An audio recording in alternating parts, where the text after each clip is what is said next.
Seperti apa nih Bang? Jadi penambahan masa penahanan kita misalnya dari 20 hari ditambah 40 hari. Ya. Totalnya nanti 60 hari. Ya, jadi yang nambahnya itu permohonan dari penyidik kepada penuntut umum. Ya, penuntut umum kemudian udahlah tambahkan menjadi 40 hari. Gitu.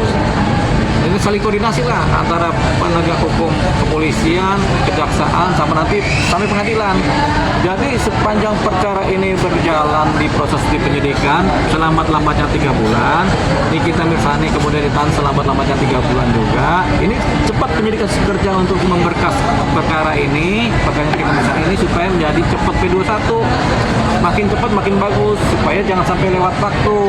Kalau lewat waktu masa penahanan sekitar 3 bulan itu lewat perkara juga atau berkasnya belum beres, Nikita Mirzani berpotensi dibebaskan demi hukum. Begitu, karena apa? Udah diberkas masih belum selesai juga, padahal masa waktu penahanan yang sudah disiapkan oleh Kitab Undang-Undang Hukum Acara Pidana itu kemudian terlewati. Ya, otomatis Nikita Mirzani setelah 3 atau 4 bulan kemudian bisa lepas kalau bisa bebas kalau pemberkasan belum selesai. Tapi makanya ini sekarang dikejar supaya apa? Supaya cepat pemberkasan, cepat pengiriman berkas, supaya apa? Supaya P21.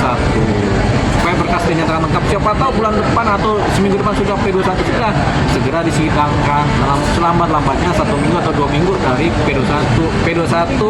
Kemudian ada tahap kedua, penyerahan tersangka dan barang bukti, baru langsung kemudian seminggu kemudian atau penambah 2 minggu kemudian diadakan yang namanya persidangan terhadap penanganan proses perkara yang Nikita Mirzani kemudian disidangkan untuk apa? Untuk diadili benar atau tidaknya dia seperti yang dituduhkan dalam persangkaan penyidikan.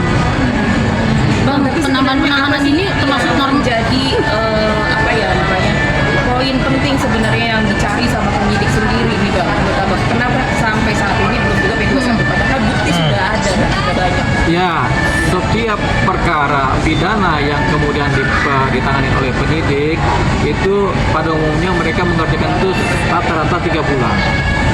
Paling cepat 3 bulan. Ini kan baru 20 hari. Jadi masih banyak sekali waktu untuk pemberkasan, apalagi ini kan kepotong sama Lebaran. Jadi nanti penyidik mungkin minggu ini hari Kamis selesai bekerja, kemudian cuti bersama sampai seminggu kemudian baru minggu depan melanjutkan lagi. Rata-rata memang 3 bulan dalam penanganan perkara.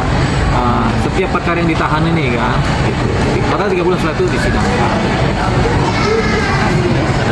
Bang, tapi terkait yang berita yang Niki karena apa ada punya anak terus apa mau lebaran akan kita bebaskan, itu ada berita hoax berarti ya terkait itu berita hoax, nggak ada itu. Jadi gini, setiap yang ditahan itu pasti punya keluarga. Jarang ada yang ditahan itu sebatang kara. Keluarga nggak punya, saudara nggak punya, bahkan musuh pun nggak punya, jarang ada begitu. Jadi setiap kita ini pasti punya anak, punya adik, punya kakak, punya yang harus ditanggung jawabin, selalu begitu. Termasuk juga Nikita Mirzani, dia juga pasti punya anak yang harus ditanggung jawabin. Tapi inilah hukum begitu. Jadi kalau dia dibikin secara spesial, nanti tahanan-tahanan yang lain juga nanti bisa marah, namanya nggak adil. Keadilan kan harus merata, begitu. Jadi kalau dia ada tahanan lain kemudian tidak dispesialkan, kita juga tidak dispesialkan. Sama juga yang sekarang terjadi seperti ini. Makanya Nikita Mirzani tetap ditahan, ya tetap ditahan. Kalau bicara karena dia punya anak, punya apa, kemudian dispesialkan, itu namanya tadi apa? Hoax. Oke, aman. Aman. Terima kasih. Terima kasih Bang. Mantap.